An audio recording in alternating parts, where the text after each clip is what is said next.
నమస్కారం, మీ విజయ్ కుమార్ గంట. ఈరోజు ఒక కీలక పరిణామం చేసుకుంది.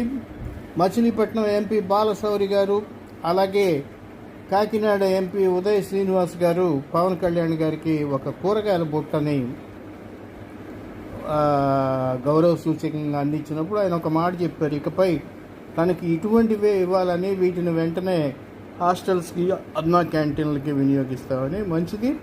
ఆయన ప్రపంచ ప్రఖ్యాత నాస్తిక యోధుడు. కూరగాయలని వినియోగించుకోవటం కోసం ఎలా వ్యవహరించాలి, ఎవరినైనా గౌరవించినప్పుడు కూరగాయల దండలు ఇవ్వటం వల్ల అవి వాళ్ళకు ఉపయోగపడతాయి, లేదా పేదలకు ఉపయోగపడతాయి అని చెప్పినటువంటి మహనీయుడు ప్రపంచ నాస్తికవాది గోరా గారు.